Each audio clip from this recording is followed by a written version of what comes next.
আমার জন্ম ছেলে হিসেবে 19 বছর বয়স পর্যন্ত একদম দামাল ছেলে হিসেবে আমি ছুটে বেড়াচ্ছি। আমার অপারেশন টেবিলে গিয়ে দেখা গেল জেনেটিক একটা পরিবর্তন জনিত কারণে সেক্সুয়াল একটা ট্রান্সফরমেশন। অপারেশন থিয়েটারে যাওয়ার আগেই যেহেতু আমার মৃত্যু অবধারিত, আমার মার কথা চিন্তা করে ভেবেছিলাম যে আমার বেঁচে থাকা দরকার। তো বেঁচে থাকলে মানুষের জন্য সেবা করব, জীবনটা একদম উৎসর্গ করে দেব। সুপ্রিয় দর্শক, বাংলাদেশ প্রতিদিনে আপনাদের স্বাগতম। আজ আমাদের স্টুডিওতে এমন একজন গুণী মানুষ উপস্থিত আছেন যিনি তার কাজ দিয়ে নিজেকে বিশ্ব দরবারে পরিচিত করেছেন। মফস্বলের একটি প্রতিষ্ঠান পরিচালনা করে তিনি আজ সুপরিচিত। আমাদের সঙ্গে আছেন ঠ্যাঙ্গামারা মহিলা সবুজ সংঘের প্রতিষ্ঠাতা ও নির্বাহী পরিচালক হোসনে আরা বেগম। আপা কেমন আছেন? ভালো আছি, আলহামদুলিল্লাহ। আপা, আপনি তো আজ অনেক মানুষের আসলে অনুপ্রেরণা। তো আপনার শৈশব থেকে কর্মজীবন, এই জার্নিটা আমরা জানতে চাচ্ছিলাম। অনেক ধন্যবাদ বাংলাদেশ প্রতিদিন এবং শ্রোতা দর্শকবৃন্দ তথা বাংলাদেশ প্রতিদিন কর্তৃপক্ষ, বসুন্ধরা কর্তৃপক্ষ, আল্লাহ শুকরিয়া। আর আমার জন্ম থেকে শৈশব যদি কাহিনী বলেন, সেটা অনেক কথা, এটা সামান্য সময়ে বলা সম্ভব নয়। তবে আমি যেটা বলতেছি সেটা হলো আমার জন্ম ছেলে হিসেবে, এবং আমার 19 বছর বয়স পর্যন্ত একদম দামাল ছেলে হিসেবে আমি ছুটে বেড়াচ্ছি। তারপরে আমার যখন লেখাপড়া করতে গেছি, বান্ডেল থাকলে প্রতি সেনমানিতে টাকা বাঁচবে। বিকাশ সেনমানি বান্ডেল কিনে জিতুন প্রতি লেনদেনে। ডিগ্রি লেভেলে, অনার্স লেভেলে, সেই সময় মানে আমার ব্যক্তিগত জীবনের যে শারীরিক পরিবর্তন, এই পরিবর্তনটাকে কেউ ধরতে পারছিল না ওই সময়, কারণ 1975 সালের কথা। তখন এত ডায়াগনস্টিক ইনস্ট্রুমেন্ট ছিল না, এক্সপিরিয়েন্স ডাক্তারও ছিল না। ফলে এটা তারা বলতো এটা আমার পেটের ভেতরে একটা ক্ষুদ্র অন্ত্রের একটা বড় ধরনের টিউমার এবং ক্যান্সারাস, মানে ইন্ট্রাস্টাইনাল টিউমার। সুতরাং আমার জীবন শেষ, আমি যা খাইতে চাই খাওয়ানো হোক। আর পেটটাও অনেক বড় হয়ে গেছিল। তো সেই অবস্থায় আমার রাজশাহী ইউনিভার্সিটির আমার departmental head professor Ali Mohammad Yunus, যিনি আপনার মির্জা গোলাম হাফিজের ভাইরা ভাই, মির্জা গোলাম হাফিজের বাড়ি আমাদের উত্তরবঙ্গে। তো যাই হোক, আমাদের সঙ্গে অনেক সম্পর্ক ছিল। তো স্যাররা আমাদের বাড়িতে আসতেন। তো স্যারের প্রচেষ্টায় আমাকে ভর্তি করা হলো। ভর্তি করে একটা মেডিকেল টিম আমার চিকিৎসা করতে নিল। আমার অপারেশন টেবিলে গিয়ে দেখা গেল যে না, এটা এত মারাত্মক কোনো টিউমার নয়, এইটা হলো একটা ক্রোমোজোমাল অ্যাবারেশন বা এটা জেনেটিক একটা পরিবর্তন জনিত কারণে সেক্সুয়াল একটা ট্রান্সফরমেশন। তো অপারেশন থিয়েটারে যাওয়ার আগেই যেহেতু আমার মৃত্যু অবধারিত, আমি আমার মার কথা চিন্তা করে ভেবেছিলাম যে আমার বেঁচে থাকা দরকার। তো বেঁচে থাকলে মানুষের জন্য সেবা করব, জীবনটা একদম উৎসর্গ করে দেব।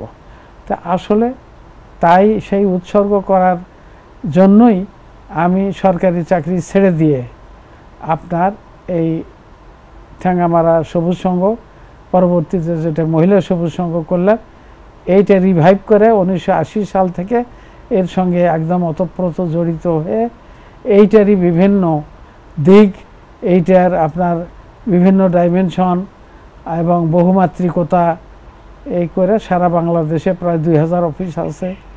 তারপরে আমাদের শিক্ষা প্রতিষ্ঠান 43টি। এখন আমাদের স্টাফ প্রায় 50,000, যারা রেগুলার স্টাফ। আমরা কাজ করছি। আর মানুষের কর্মসংস্থানের জন্য আপনার বিভিন্ন শিল্প কারখানা, উদ্যোগ, এগুলো সৃষ্টি না করলে হয় না। আর এক হয়, যদি ডোনারের কাছ থেকে বিদেশি ফান্ড নিয়ে আসতে পারতাম তাহলে আবার হতো।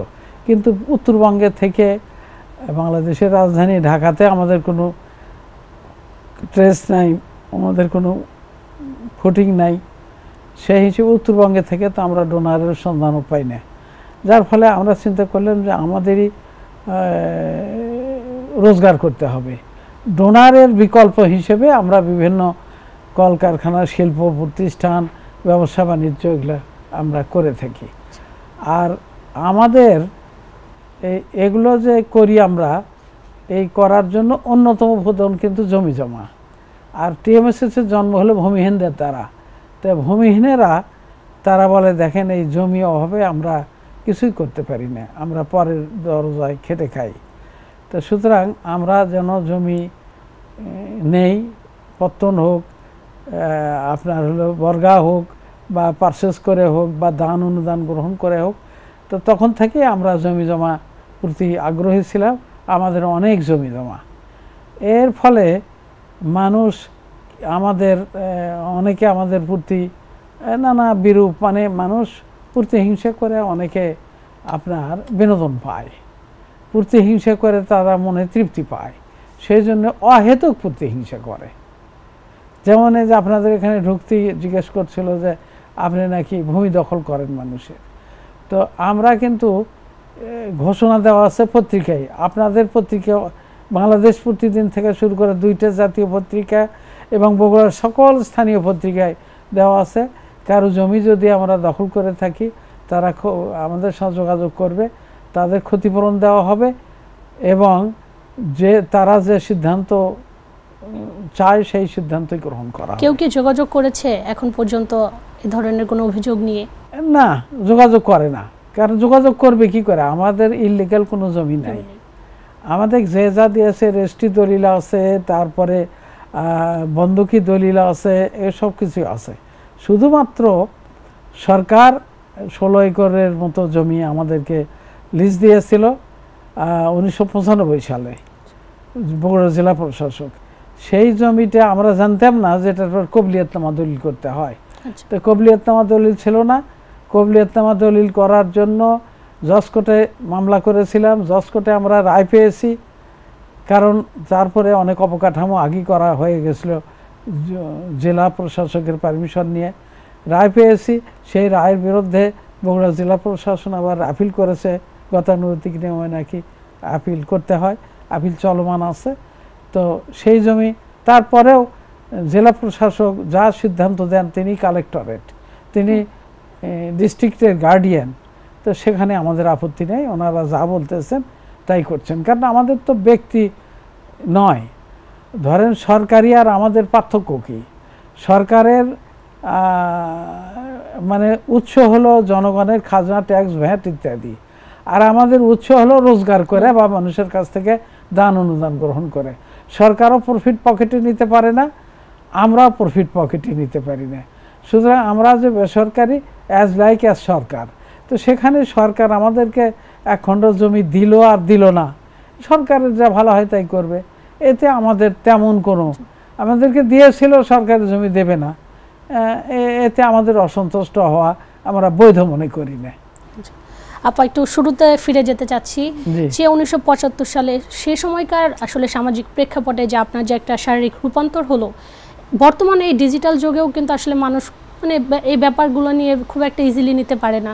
তো ওই সময়টা আসলে আপনাকে কি ধরনের চ্যালেঞ্জের সম্মুখীন হতে হয়েছে? অনেক চ্যালেঞ্জ। ওই সময় তো অনেকে যারা আমাদেরকে হিতাকাঙ্ক্ষী ছিল তারা বলতে সর্বনাশ করলো, মহিলা কি কখনো মানুষ? মহিলা তো একটা বোঝা এই সমাজের।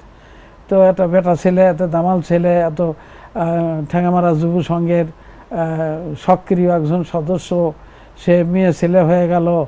এ তো পরিবারের বোঝা, সমাজের বোঝা, সবের বোঝা হবে। তো কি হলো, মনে হয় যে ওই বেঁচে থাকার থেকে মৃত্যুই বোধহয় ভালো ছিল, এরকমের। কিন্তু আমার মার খুব মনোবল, আমার মা কেন যেন খুব খুশি হয়েছিল। তো আর আমি তো দোদুল্যমান, প্রথমত রাজি হচ্ছিলাম না, তারপরে ইয়ে হলো। এবং বিশ্ববিদ্যালয় থেকে আমার হাজব্যান্ড, তিনিও যেহেতু আমাদের সাথে পড়তেন, আমার ক্লাস ফ্রেন্ড ছিলেন, একদম খুবই সাড়ম্বরে জমকালো অনুষ্ঠান করে আমাদের বিয়ে হলো। তা পরবর্তীতে আমার ভালোই লেগেছে, কিন্তু পার্থক্য বুঝেছি নারী আর পুরুষের পার্থক্য কত। নারীর পার্থক্য, নারীকে সবসময় সাবঅর্ডিনেট গণ্য করা হয়। নারীকে সবসময় কোনো বাড়িতে একসঙ্গে বন্ধুবান্ধব যার সঙ্গে আগে গিয়ে প্রথম সোফাতে বসতাম, যখন নারী হলাম ওই বন্ধুবান্ধবী আমাদের সঙ্গে, আমার রেজাল্ট আরও ভালো, কিন্তু আমাকে তুমি মহিলা মেয়ে মানুষ ভেতরে যাও, ভেতরে যায় দেখি যে আপনার জলচকি অথবা মাদুর পাড়ে দেওয়া আছে সেখানে বসবে, আর পুরুষেরা সোফাতে বসবে। একদম আমাকে এটা খুবই নন অ্যাডজাস্টেবল মনে হতো, যে শুধুমাত্র যৌনগত কারণে, সেক্সুয়াল মানে নারী আর পুরুষ কারণে নারীদের এত আপনার অবমূল্যায়ন করা হয়, এটা ভীষণ খারাপ লাগতো আমার। ওই সময়টা আসলে এই যে কিভাবে আজকে একটা বাংলাদেশ প্রতিদিনে হার্টের উপরে কথা হলো, তা বিভিন্ন বক্তা ডাক্তাররা বলতেছিলেন যে আমরা হার্টের চিকিৎসা করি, কিন্তু হৃদয়ের চিকিৎসা করতে হবে। আর হৃদয় মানে মাথা, মস্তিষ্ক, ব্রেনের চিকিৎসা করতে হবে। তো এই ব্রেনের চিকিৎসা করতে গেলে নারীকে সম্মান দিতে হবে, নারীকে অনেক পূজনীয় করতে হবে। নারীর সম্মান যেখানে যে সমাজে নাই, সেই সমাজের ছেলে মেয়ে তো জ্ঞানী গুণী ব্রেনী সাহেব সুবা আপনার হলো সুনাগরিক শুদ্ধাচারী হবে না, সেজন্য নারীর সম্মানটা করতে হবে। আচ্ছা, ওই সময়গুলোতে যে সময় আপনি পুরুষ ছিলেন, পরের দিন নারী হয়ে গেলেন, সেই সময়টাতে আসলে যে ধরনের কথা বা কটূক্তি এসছে, সে ব্যাপারগুলো কিভাবে আসলে মোকাবেলা করেছেন? কটূক্তি অনেক, কেউ বলতো আল্লাহর গজব হয়েছে, কেউ বলতো না ভালো হয়েছে, নারীর প্রতি রাসূলুল্লাহ সাল্লাল্লাহু আলাইহি ওয়াসাল্লামের নেক নজর আছে, নারী আশীর্বাদ, উভয় মানে পজিটিভ কথাও এসেছে, পজিটিভ নেগেটিভ কথা দুটোই এসেছে। কিন্তু সবচেয়ে অর্থনৈতিক কারণে, যে নারী তো বোঝা হবে সমাজের, তা আমার তখন থেকে প্রচেষ্টা ছিল না, বোঝা তো ইনশাল্লাহ হবেই না, আরও নারীরা যেন স্বাবলম্বী হয়, সেই লক্ষ্যে এই সংগঠন আবার সৃষ্টি করেছিল ওই অঞ্চলের যারা স্ট্রিট বেগার, যারা ভিক্ষা করতো তারা। তো তাদের সঙ্গে যখন আমার মিলন হলো, তারাও আগে থেকে আমাকে চাচ্ছিল, কারণ ঠেঙ্গামারা যুব সংঘের অভিজ্ঞতা তাদের জানা। তো তাদের 126 জন মহিলা 206 মণ চাল নিয়ে আমরা যে দুর্বার গতিতে কাজ করেছি, তা আমাদের মনে হয়েছে যে আমরা অনেক কিছু করে ফেলবো। ওই সময় ধরেন 1988 সালে 89 সালে যা যা করতে চেয়েছি, ওই ফুকন্নি মেয়েরা যা বলেছে সেগুলো এখন হচ্ছে, তাদের এত আকাঙ্ক্ষা ছিল। তো এই যে আল্লাহর কোরআনে আছে না, লাকাত কাররামনা বনি আদম, সব মানুষ সমসম্মানিত। আসলে কোনো মানুষকে তুচ্ছ করতে নাই, প্রত্যেকটি মানুষের অসাধারণ প্রজ্ঞা, জ্ঞান, চিন্তা, কিন্তু তারা শেখি ফিল করে না। গরিব বা সমাজে কোনো পদ নাই, সমাজে তাদেরকে রিকগনাইজ করা হয় না, এই কারণে তারা তাদের প্রতিভা বিকাশ করতে পারে না। তো আমি এই টিএমএসএসে দেখেছি এই ফকন্নিদের প্রতিভা অসাধারণ। এখনও আমাদের কিন্তু ম্যানেজমেন্ট হলো পার্টিসিপেটরি এবং উন্মুক্ত অংশীদারিত্বমূলক। আপনার বটম আপ অ্যাপ্রোচ, নিচের থেকে উপরের দিকে আসতে হবে। এই করতে গিয়ে আমাদের খুব কষ্ট হয়। আমাদের আপনার হলো যাকে বলা হয় স্বচ্ছতা, তারপরে আমাদের ম্যানেজমেন্টের অনেক ট্রাবল হয়। তারপরে এটা যেহেতু আমাদের 4টে মূলনীতির একটা, এটা বটম আপ অ্যাপ্রোচ আর পার্টিসিপেটরি, এটা আমাদের করতেই হয়। এটা করতে কিন্তু অনেক সমস্যা হয়। তো সমস্যাও যেমন হয়, সম্পদও হয়, যে ওন করে আমাদেরকে। আর ওন করার জন্য আমাদের তো ডোনার নাই। আমাদের আপনার যত অবকাঠামো বলেন, বলেন, এগুলো আমাদের দেশের মানুষের ঘাম ঝরা পয়সা, এগুলো কোনো বিদেশি পয়সা নয়। আর অনেক বড় বড় প্রতিষ্ঠান, নামকরা প্রতিষ্ঠান, তাদের সরকারি টাকা, বিদেশি টাকা, আর আমাদের এই অঞ্চলের জনগণের ঘামের, শ্রমের পয়সা দিয়ে এগুলো করা। আপা, আপনি তো কর্মজীবন শুরু করেছিলেন সরকারি কলেজের অধ্যাপনা থেকে, তো সেখান থেকে আসলে টিএমএসএস এর সঙ্গে কিভাবে যুক্ত হলেন, বা অন্য কোনো কিছুকে কেন করলেন না, বা শিক্ষকতা প্রফেশনটাতেই কেন রান করলেন না? শিক্ষকতাতে রান করবো, ওই যে বললাম যে ট্রেজারে শুয়ে আমি প্রতিশ্রুতি দিয়েছিলাম যে আল্লাহ আমি যদি বেঁচে থাকি তো মানুষের সেবা করব। তো যখন সরকারি কলেজের সেলফ ড্রয়িং অফিসার মাসের শেষে মোটা বেতন পাই, তখন মনে অনেক অনেক বেতন পাই। আর ড্রয়িং রুমে কমন রুমে বসে আপনার পেপার পড়া, আনন্দ ফুর্তি অন্যরাও করছে, আমি করছি। তখন আমি চিন্তা করলাম আমার যে স্পেশাল কমিটমেন্ট ছিল টুয়ার্ডস গড, যে মানুষের সেবা করব, তাহলে আমি তো ওনাদের মতোই সাধারণ জীবনযাপন করছি, ওনাদের লাইনে জীবনযাপন করছি, তাহলে আমার স্পেশালিটি মানুষের জন্য অতিরিক্ত করতে হবে, সেটা কিভাবে করি। এই অনুসন্ধান করতে গিয়ে এদের সাথে আপনার মেলবন্ধন হয়, হয়ে ওরাও আমাদেরকে চাচ্ছিল ঠ্যাঙামারা সবুজ সংঘ, আমিও এটা পেয়ে গেলাম। তারপরে এটাকে রিফর্ম করে রিভাইভ করে এটা শেষ হয়ে গেছিলো। সেখান থেকে 80 সাল থেকে এ পর্যন্ত 45 বছর যাবৎ এটার সঙ্গে লেগে আছি। আর পরে আমার সরকারি চাকরি ছেড়ে দিয়েছি। আপা, আপনি যখন 1980 সালে যখন ঠ্যাঙ্গামারা সবুজ সংঘের সঙ্গে যুক্ত হলেন, তার অল্প 2-4 বছর আগে আপনি বিশ্ববিদ্যালয়ে পাঠ চুকিয়েছেন, এর ভেতরে জীবনের একটা বিশাল রূপান্তর হয়েছে। সব কিছু মিলিয়ে আপনি এই প্রতিষ্ঠানটি পরিচালনা করতে কী ধরনের প্রতিবন্ধকতার সম্মুখীন হয়েছেন?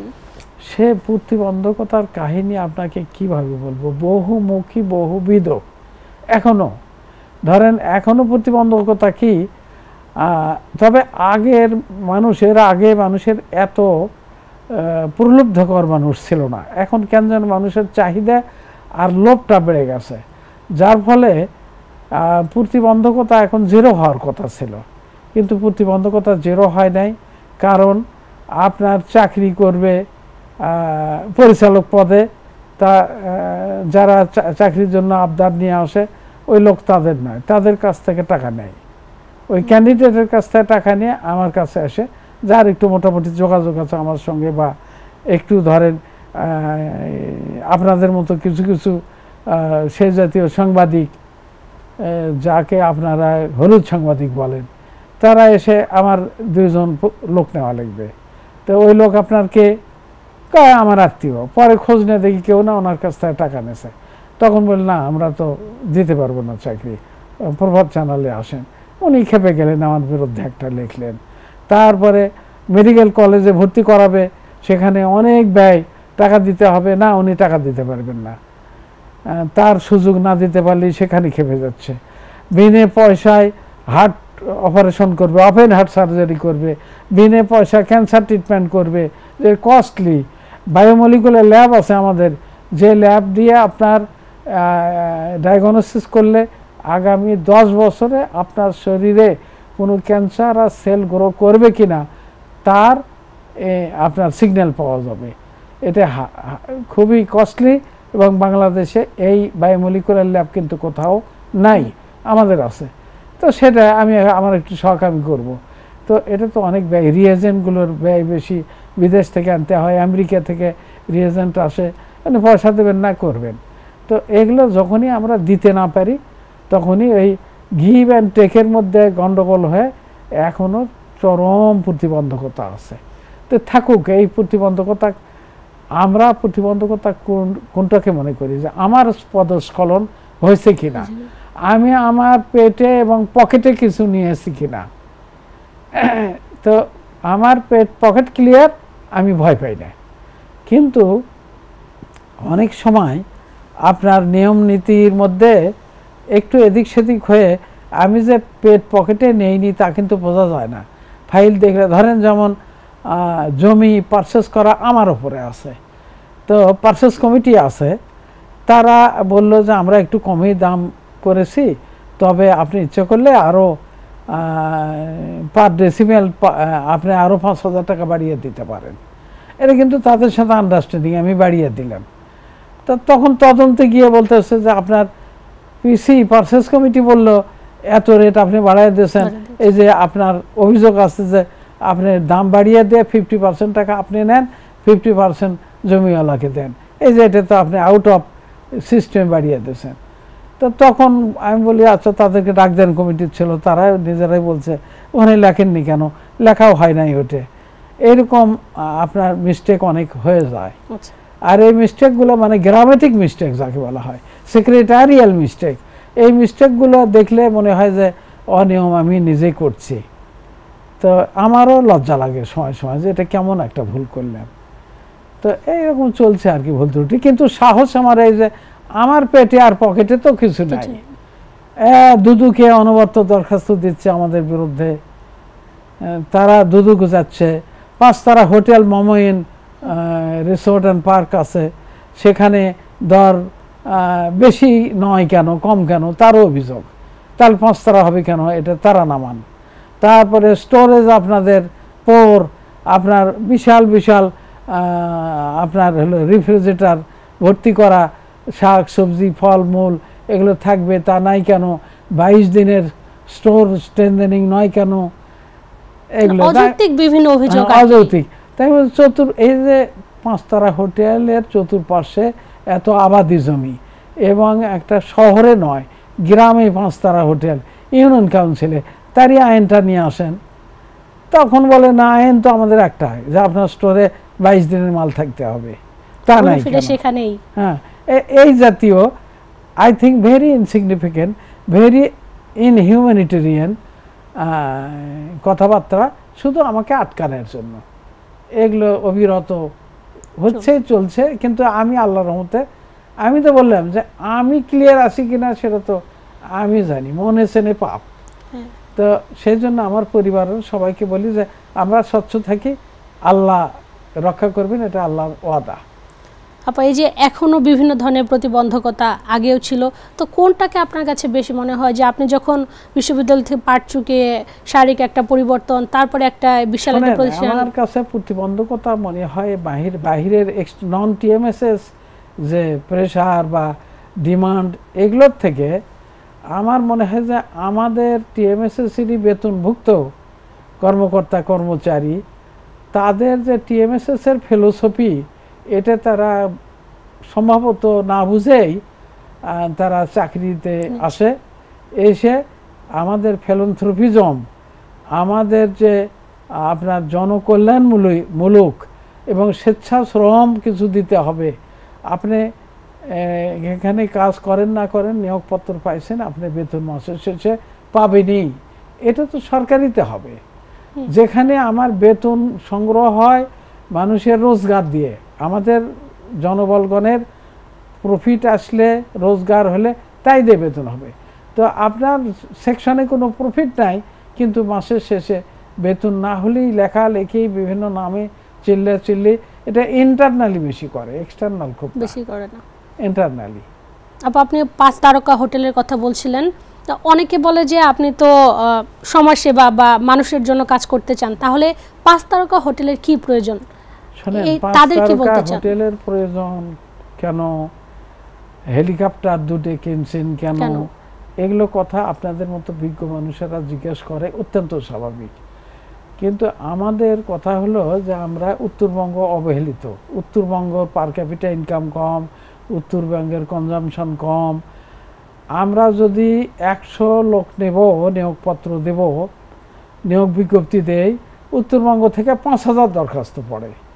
আর অন্য বঙ্গ থেকে, ধরেন পূর্ববঙ্গ, আপনার ঢাকার অঞ্চল থেকে 100-150 তাই অ্যাপ্লিকেশন পড়ে না। তাহলে উত্তরবঙ্গের বেকারত্ব চাপটা বোঝেন কীরকমের। একমাত্র কুমিল্লা জেলা থেকে বিদেশে যত লোক গেছে কর্মসংস্থানের জন্য, বিদেশে এক্সপার্টিয়েট মিনিস্ট্রির মাধ্যমে বিদেশে যত লোক গেছে, সমস্ত উত্তরবঙ্গ মানে 16টা জেলায় অত লোক যায় নাই।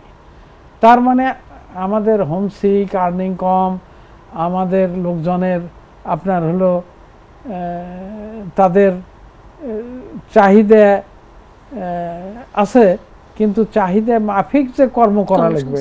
লাইসা আলাল ইনসানি ইল্লা মা সা, আল্লাহ বলছে যে তোমরা নিজেদের পরিবর্তন যেটুকু করবে তার বেশি আমি দেব না।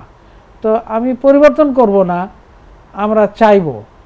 তো এই রকমের চাওয়া পাওয়া তাদের বেশি। তারা আপনি নিয়োগপত্র হাতে পাইছি, এটা আমাদের চাকরি। তা আমরা বলি যে আমরা তো চাকরি দেই না, আমরা কাজ দেই। আর ওই কাজ দিয়ে আপনারা আর্নিং করতে হবে। আর্নিং হলে আর্নিংয়ের অ্যাগ্রিগেশন দিয়ে আপনারা প্রফিট পাবেন, বেনিফিট পাবেন, ইনসেন্টিভ পাবেন, বেতন বা অতিরিক্ত পয়সা পাবেন।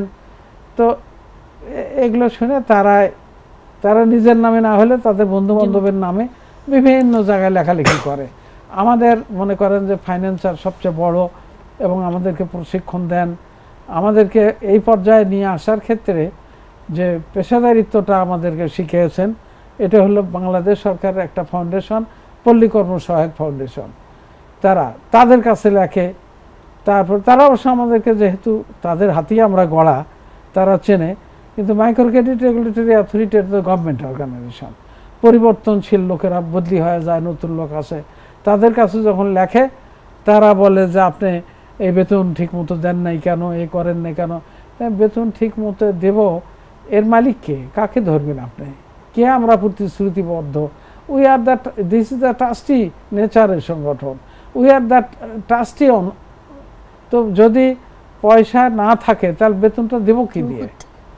তো বলে যে এটা হবে না, তো আইনে আছে। তো আইন তো সরকারের মোতাবেক, এবং লিমিটেড কোম্পানি বা মালিকানা যারা প্রফিট যাদের নেওয়া বৈধ, তাদের মতো করে আইন করা আছে, লেবার আইন বলেন, যে কোনো আইন। কিন্তু যেটা স্বেচ্ছাসেবী সংগঠন, সেখানে স্বেচ্ছাসেবকদেরকে নিয়োগ দিয়ে নিয়োগ মাফিক বেতন ভাতা দিতে হবে, ভালো কথা, দিতে পারলে ভালো। কিন্তু আপনার ক্যাশে যদি তহবিল যদি না থাকে বেতন দেওয়ার, তাহলে দেবে কে? কে দেওয়ার জন্য রেসপন্সিবল? যিনি নিয়োগপত্র সাইন করেছেন তিনি তো বদলি হয়ে গেছেন, তিনি তার ওই ভলান্টারি কাজ করে উনি চলে গেছেন। তাহলে কে দেবে? তাহলে এখন আপনি প্রধান নির্বাহী, আপনারই দায়িত্ব। তো এগুলো কথা যখন হয়, এগুলো বিব্রত লাগে। কিন্তু এই জিনিসগুলো মূলত আমাদের ইন্টারনালি, এক্সটার্নালি খুব বেশি যত অসুবিধা হচ্ছে আমাদের বিরুদ্ধে, আমরা এখন বিব্রতকর পরিস্থিতির ভিতর পড়ছি, এগুলোর মূল আপনার উৎসই হলো আমাদের ইন্টারনাল। তারা প্রমোশন পায়নি, বেতন পায়নি, ইনক্রিমেন্ট যা পাওয়ার কথা ছিল পায়নি, ইনসেন্টিভ পায় নাই, এগুলো। কিন্তু আর পাবে আপনার সেকশনের প্রফিটেবিলিটি দেখান, কত আয় ব্যয় করে কত হয়েছে, মূল বেতন পাইছেন তাই ভালো, আবার অতিরিক্ত পাবেন, টাকা নাই, কোথা থেকে পাবেন? ব্যাংক থেকে ঋণ নেন। এটা তো আমাদের ইয়েতে আছে, ব্যাংক থেকে ঋণ নিয়ে কোনো বেতন দেওয়া যাবে না।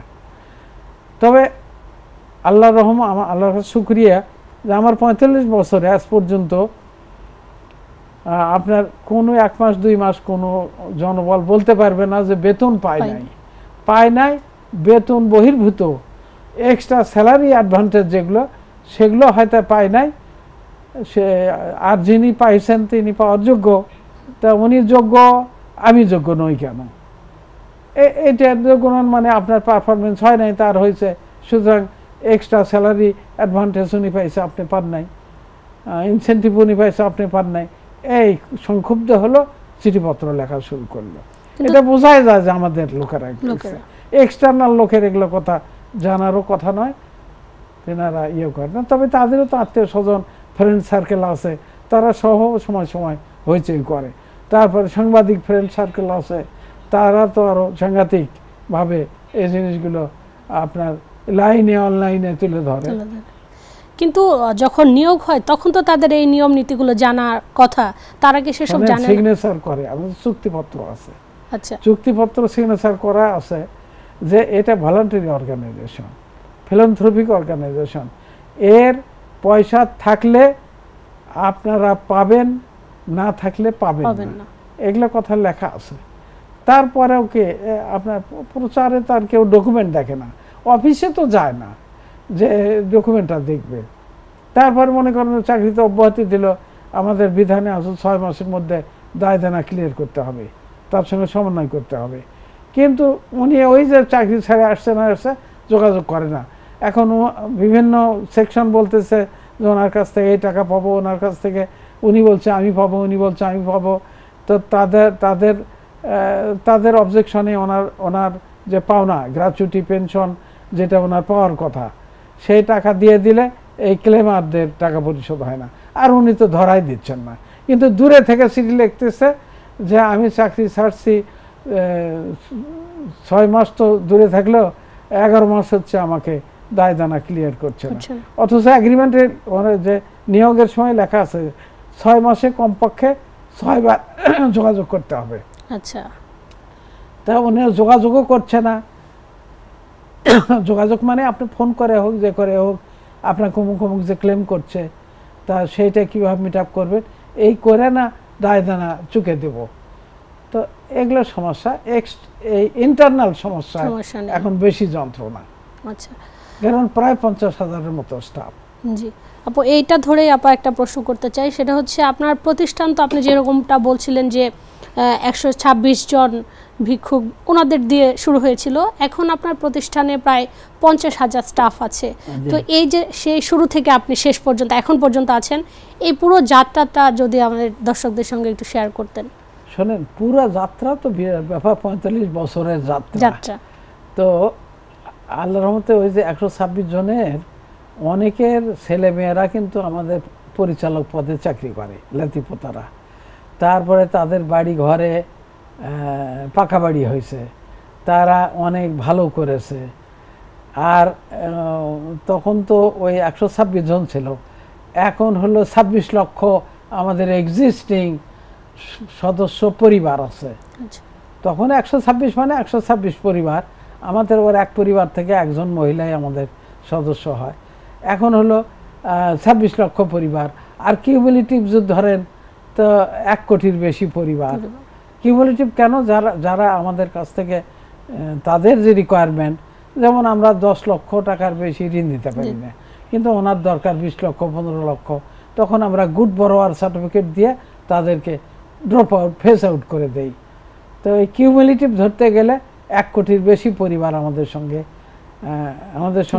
কমপক্ষে 2 বছর কাল আমাদের সঙ্গে ছিল। 2 থেকে 16 বছর 20 বছর পর্যন্ত আমাদের সঙ্গে ছিল। তো সবাইকে ধরলে কিন্তু আপনার 1 কোটির বেশি পরিবার আমাদের টিএমএসএস এর সঙ্গে সম্পৃক্ত ছিল। তো এখন আমাদের 43টা শিক্ষা প্রতিষ্ঠান, আপনার মাদ্রাসা শিক্ষা, ধর্মীয়, তারপরে বিভিন্ন মসজিদের কমিটিতে আমাদের লোকজন আছে। আমরাও অনেক রিলিজিয়াস কমপ্লেক্স নামে ইয়াতিমখানা, তারপরে প্রবীণ নিবাস, প্রতিবন্ধীদের রিহ্যাবিলিটেশন এবং তাদের বিভিন্ন থেরাপি, পিস থেরাপি থেকে শুরু করে অনেকে ভালো হচ্ছে, মানে ভ্যারাইটিজ অফ অ্যাক্টিভিটি, বহুমুখী কর্মযজ্ঞ আমাদের আছে, পরিচালনা করছেন। তা আমি আহ্বান করব যারা আমাদের সম্বন্ধে জানতে চান তারা দয়া করে আমাদের বগুড়া মহাস্থান পুণ্ড্রনগর, প্রাচীন ঐতিহাসিক নগর পুণ্ড্রনগর, তার পাশেই আমাদের ফাউন্ডেশন অফিস, সেখানে 5 তারা মমইন হোটেল আছে, সুন্দর মানুষ থাকতে পারবে। আপনি যে প্রশ্ন করেছিলেন আমি তো ওটা অ্যাপ্রোপ্রিয়েট জবাব দেই নাই। সেটা হলো যে এই যে উত্তরবঙ্গ অবহেলিত, সেখানে লোকজন যায় যদি রিসোর্সফুল লোকেরা না থাকতে পারে, তাহলে কার সঙ্গে আমরা যোগাযোগ করব? আমাদের ওখানে ইনভেস্টমেন্ট কে করবে, যাতে ইনভেস্টররা ওখানে যায় এটা ভালো থাকার জায়গা পায়। এইটা আবার আমাকে পরামর্শ দিয়েছিলেন তৎকালীন পল্লী কর্মসহায়ক ফাউন্ডেশনের চেয়ারম্যান, বাংলাদেশ ব্যাংকের গভর্নর এবং ইস্ট ওয়েস্ট ইউনিভার্সিটির প্রতিষ্ঠাতা ফরাস উদ্দিন স্যার। উনি বলছিলেন যে ভালো উত্তরবঙ্গে ভালো একটা জায়গা তুমি করো, এইটা সবার উত্তরবঙ্গের সবার এখানে সুবিধা হবে, ব্যাংকার যাবে, ইনভেস্টর যাবে, পণ্ডিতেরা যাবে। আসলে হচ্ছে তাই, এখন অনেকে যাচ্ছে, বগুড়াকে চিনতেছে। এবং আর এগুলো কিন্তু ব্যাংক ঋণ নিয়ে আমরা করেছি। তো তাহলে 5 তারা করলাম কি জন্য? ভদ্রলোক, রিসোর্সফুল লোককে আমরা পাইতে চাই, পণ্ডিত লোককে আমরা ওই অঞ্চলে যেন থাকতে পারে, তাদের স্বাচ্ছন্দ্য চাই, সেই কারণে। এবং এর একটা বেনিফিট আমরা পাচ্ছি। তারপরে আপনার 1000 শয্যা বিশিষ্ট হাসপাতাল, 250 শয্যা বিশিষ্ট ক্যান্সার হাসপাতাল, বোন মেরু ট্রান্সপ্লান্ট হয়। এখানে রিসোর্সফুল ডাক্তার উত্তরবঙ্গে কাকে পাবে? তো সে কারণে 2টা হেলিকপ্টার কেনা হয়েছে। আমার এওসি পাইছি, সরকারের কাছ থেকে অনুমোদন পাইছি আমাদের অ্যাভিয়েশন কোম্পানির নামে। এয়ারপোর্টে বিভিন্ন দেশ থেকে এক্সপার্ট ডাক্তাররা আসেন, তাদেরকে আমরা নিয়ে যাই, আবার এয়ারপোর্টে দিয়ে যাই, ফলে রিসোর্সফুল লোককে পাওয়া যায়। তো এগুলো লাক্সারি না, এগুলো আমাদের নেসেসারি। এই নেসেসারির কারণে এগুলো করা। তো অনেকে কিন্তু এরকম বলে যে এটা ফকুন্দিদের সংস্থায় 5 হোটেল, তারপরে হেলিকপ্টার কেন, এই সমস্ত। তো আজকে তো আমাদের হার্ট সেন্টারের একটা এই সম্মেলন বাংলাদেশ প্রতিদিনের সঙ্গে হলো, তো সেখানেও আমাদের অনেক ডাক্তাররাও আসছিলেন যে সাকসেস রেট এত ভালো এবং এত কম পয়সা দিয়ে আমাদের ক্যান্সার ট্রিটমেন্ট, হার্ট ট্রিটমেন্ট এত কম পয়সা দিয়ে কেউ করতে পারবে না, সেটা আমরা করছি। আর আমরা পাচ্ছি কি জন্য? যে আমাদের তো কোনো মালিক নাই, আমাদের প্রফিট গ্রহণ করা জায়েজ নাই, যার যা বেতন আমাদের এটাই আমাদের জন্য জায়েজ। এর বেশি নিলে চুরি করে নিতে হবে, চুরি তো চোর তো চুরি। তো ফলে আমাদের সার্ভিসটা ভালো হয়, অ্যাজ গভর্নমেন্টের প্রফিট কোনো গভর্নমেন্টের সচিব মন্ত্রীরা তো পায় না, তেমনি আমাদের কোনো গভর্নিং বোর্ড বা আমাদের সাধারণ পরিষদ সদস্য, আমাদের লাইফ মেম্বার বা আমরা ঊর্ধ্বতন আমাদের ডাইরেক্টর, ডেপুটি এক্সিকিউটিভ ডাইরেক্টর যারাই বলেন, কেউ তো কোনো প্রফিট পাই না, প্রফিট নিতে পারি না, প্রফিট নেওয়া জায়েজ নাই আমাদের অ্যাসোসিয়েশন অফ মেমোরান্ডামে এটা নাই। আর অনেক লিমিটেড আপনার হাসপাতাল আছে, লিমিটেড কোম্পানি, তারপরে বিভিন্ন ডায়াগনস্টিক সেন্টার আছে, সেখানকার প্রফিট তাদের মালিকদের নেওয়া গ্রহণ করা বৈধ, আমাদের তো বৈধই না। ফলে এটা অ্যাজ গভর্নমেন্ট হয়, আর গভর্নমেন্ট হয় কিন্তু অনুশাসনটা গভর্নমেন্ট থেকে একটু বেশি হয়, কারণ এখানে পিপলের দৃষ্টি এবং পিপলের কাছে জবাবদিহিতাটা বেশি, যেহেতু ওপেন স্টাইল, উন্মুক্ত, অংশীদারিত্বমূলক, আপনার অ্যাকাউন্টেবিলিটিটা বেশি, ফলে আপনার এখানে সার্ভিসটা ভালো হয়। আপনি দেখলি এটা তো বেসরকারি, সরকারের মতো যেহেতু কেউ মালিক নাই, তারপরে প্রফিট গ্রহীতা কেউ নাই, সুতরাং সেটা সরকারের মতো এরকম পরিষ্কার পরিচ্ছন্ন অত নয়। সরকারের অবশ্য অনেক জায়গাতে ইনশাল্লাহ পরিষ্কার পরিচ্ছন্নতা আছে, তা যেন তেন এবড়ো থেবড়ো বা দায় সারা গোছের সেবা এগুলো ওখানে পাবেন না, কারণ কঠোর অনুশাসন। আর এই অনুশাসনের ফলে অনুশাসনের আওতায় যারা আছে তারাও আমাদের বিরুদ্ধে লেখে, লিখতেই আছে, এগুলোতেই বিব্রত করে আমাদেরকে। আচ্ছা আপা, আপনার মানে আপনার সম্পর্কে বা আপনার প্রতিষ্ঠান সম্পর্কে আসলে একটা অভিযোগ আপনার শুরুতে কিছুটা বলেছিলেন, এখন যেটা জানতে চাচ্ছি যে জমি দখল বা ভূমি দখল, নদী দখল, এই ধরনের বিভিন্ন ধরনের অভিযোগ আছে। তাদের নদী দখল তো বললাম যে এটা নদীর পয়স্তি জমি যেটা লিজ দেওয়া হয়েছিল, সেটা এখন কিন্তু সেটা ডিসি মহোদয়ের এখতিয়ারে আমরা দিয়ে দিয়েছি যে whatever you like you do this, কারণ আমাদের স্পেশাল ইন্টারেস্ট নাই, তো আমরা তো মালিক না। যেমন নাগর নদীতে প্রায় 24 একর জমি একটা ফ্যামিলি, সাবেক মন্ত্রী ছিলেন, পাটমন্ত্রী, তেনার বাল বাচ্চারা ওনারা ভোগ করছেন, ওটা নিয়ে কেউ কথা বলে না। আর এটা 10-এ বেনিফিট পাবে, মনে করেন টিএমএসএস এর বেনিফিটটা, টিএমএসএস এর সুবিধাটা দিনের শেষে তো সবাই পাবে, তো সেইটা নিয়ে কথা বলে। এইটা হলো আমার উপর রাগ করে, আমাদের ম্যানেজমেন্টের উপর রাগ করে, নচেত কিন্তু তারা জানে যে এখানে একমুষ্টি চাল খুব জেরোর থেকে একটা সংগঠনের এটা অবস্থা, এখানে প্রকাশ্যে এজিএম হয়, এখানে 1000 লোকের সমাবেশে আপনার আমাদের অ্যানুয়াল জেনারেল মিটিং হয়, জবাবদিহিতা 100 ভাগ আছে, যে কোনো মানুষ 5000 টাকা জমা দিয়ে যে কোনো প্রকল্প অডিট করতে পারবে, এগুলো পত্রিকায় ঘোষণা দেওয়া আছে, জমি সম্বন্ধে কার কী ক্লেম আছে পত্রিকায় বিজ্ঞপ্তি দেওয়া আছে, তারপরেও আসল জায়গাতে যায় না, শুধু এটা বলতে থাকে।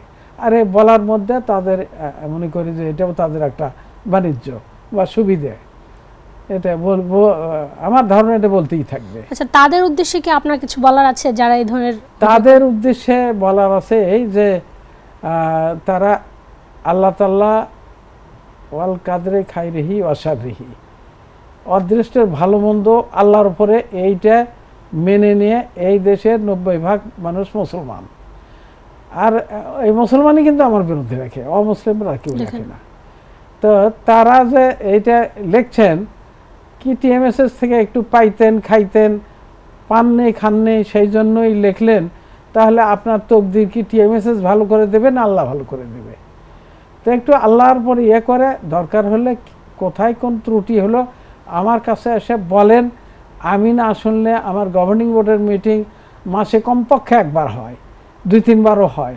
গভর্নিং বোর্ডকে বলেন, তারপরে আমাদের ম্যানেজমেন্ট মিটিং হয়, এমসিএম যাকে বলে, ম্যানেজমেন্ট কোঅর্ডিনেশন মিটিং, ঢাকাতে সপ্তাহে একবার হয়, বগুড়াতে সপ্তাহে একবার হয়, মানে সপ্তাহে 2টা মিটিং হয়। সেই মিটিংয়ে আপত্তি তোলেন যে আমাকে এইভাবে ক্ষতি করা হয়েছে বা আমার এই প্রাপ্য আমাকে দেওয়া হয় নাই। তারপরে করেন, বাহিরে আমাদের বদনাম করেন। কারণ গেবত করা, ফাসাদ করা, এটা কথল করার মতো। গেবত করা, আল গেবাতু সাদ্দু জেনা, গেবত আর জেনা তো একই জিনিস। তো আপনার কি সমস্যা তা আমাদের বিভিন্ন লেয়ার আছে, তাদেরকে না বলে, আমাদের অ্যাডভাইজাররা আছেন, তারা গণপ্রজাতন্ত্রী বাংলাদেশ সরকারের সাবেক সচিব আছেন অনেকে, তাদেরকে গিয়ে বলেন। তো কাউকে বলবেন না, হইচই করবেন, গিবত করবেন। এখন এটা চলছেই আর কি। সর্বশেষ প্রশ্ন, সেটা হচ্ছে আপনি তো জীবনের সেই মানে বিভিন্ন ধরনের প্রতিকূলতা পার করে সেই যখন তরুণ সেই বয়স থেকে আজ পর্যন্ত এসছেন, তো আপনার এই অভিজ্ঞতা থেকে তরুণ প্রজন্ম বা সমাজের মানুষের জন্য কোনো পরামর্শ কি আছে? সমাজের মানুষের জন্য পরামর্শ হলো বি সিনসিয়ার, নিজেরা নিজেদের কর্মের প্রতি আগ্রহশীল হই, আর ওই কর্মের প্রতি কর্মটা ভালো করে করি, তার ফলাফল কম হলো কেন তা অনুসন্ধান করি, ফলাফলটা যেন বেশি হয়, সেই বেশি ফলাফল দিয়ে নিজেদের ভাগ্য উন্নয়নের চেষ্টা যেন করি। এটা সবার জন্য। আর যুবকদের জন্য, যুবকরা আমার ধারণা আনুপাতিক হারে যুবকদের মেন্টালিটি একটু ভালোর দিকে এখন আগের থেকে। তো এই যুবকেরা আরও আধুনিক যুগ এবং ডিজিটাল যুগে যুবকরা তারা বিভিন্নভাবে চেষ্টা করছে। আমাদের কিন্তু অনলাইন, আমাদের একটা প্রকল্প ছিল বাড়ি বসে বড় লোক, আউটসোর্সিং করা, নানাভাবে আমরা কর্মসংস্থান দিচ্ছি। তো কেন আপনার চাকরি দিতে পারলাম না সেটা অনুসন্ধান করে দিতে, যে আজ পারলাম না আগামীকাল যে দিতে পারবো না তা কিন্তু নয়। তো অনুসন্ধান না করে বিরোধিতা করা, তারপর শুধু আমাদের সাথেই না, সব ক্ষেত্রেই কার সঙ্গে বিরোধিতা না করে সমন্বয় করা ভালো। তেমনি এই যে আমাদের দেশেও আপনার এত প্রতিযোগিতা, আপনার এক দল আর এক দলকে একদম মাটির সঙ্গে মিশে দিতে চাচ্ছি, এই যে অবস্থাটা, এই যে আপনার ঢেউ, এই যে আপনার প্রবাহ, একবার আমরা আপনার আরেক দলকে দমন করার চেষ্টা করছি, আবার হয়তো এক সময় আরেক দল আবার আরেক দল করবে, এতে করে দেশের স্থিতিশীলতার বিঘ্নতা ঘটবে এবং আপনার যুব জনগোষ্ঠীও, তাদের তো কমলমতি, তারা যখন টার্মোয়েল দেখে তারা কিন্তু বেশি চিল্লাপাল্লা করে। তা আমাদের জাতির আপনার টার্মোয়েল জাতির এই বাম্পিংটা, এটা যাতে না থাকে, আর এইদিকে যুবকরাও যে একটু তৎপর হয়, তো এইটা ঠিক হবে। এটা কেন বলতেছি যে নেপালেও দেখেন পরিবর্তন যুবকেরা ঘটালো, এখানকারও পরিবর্তন মূলত যুবকেরাই ঘটাইছে। তা এই যুবক আমাদের সম্পদ। তো এই যুবকরা যদি একটু মাথা ঠান্ডা করে চলে, আমরা অনেক উপরে যাব, অনেক কল্যাণ হবে। তো যুবকদের প্রতি আমার সাজেশন যে একটু মাথা ঠান্ডা করে যেন আমরা চলি এবং পরিণাম চিন্তা করি। কারণ আজকের দিনই তো আমার দিন নয়, আজকের পরের দিনও আর একটা দিন আছে, কার কখন সুদিন হবে বলা যায় না। কাল যিনি রাজাধীরাজ আজ ভিক্ষা চায়। তো এই জিনিসগুলো দেখে আমাদের মানুষের প্রতি দরদ করা, মানুষের হলো ধর্ম, মানুষকে দরদ করবে, এই দরদ অমূল্য সম্পদ। এই দরদ নামক সম্পদটি আমরা কেন যেন একদম ধূলিসাৎ করে দিচ্ছি। এই যুবকদের মধ্যে দরদ বৃদ্ধি হওয়া দরকার। তবে আমার দৃষ্টিতে যুবকরা পজিটিভের দিকে যাচ্ছে, মানবিক দিক দিয়েও বলেন, আপনার স্পষ্টবাদিতার দিক দিয়েও বলেন, প্রতিবাদিতার দিক দিয়েও বলেন, যুবকের আপনার জাগরণটা আছে, এটা আরও সহায়ক হওয়া দরকার। ধন্যবাদ আপনাকে আপা। আপনাকেও ধন্যবাদ, যারা শুনছেন সকলকে ধন্যবাদ। দর্শক, এতক্ষণ আমাদের সঙ্গে থাকার জন্য সকলকে ধন্যবাদ।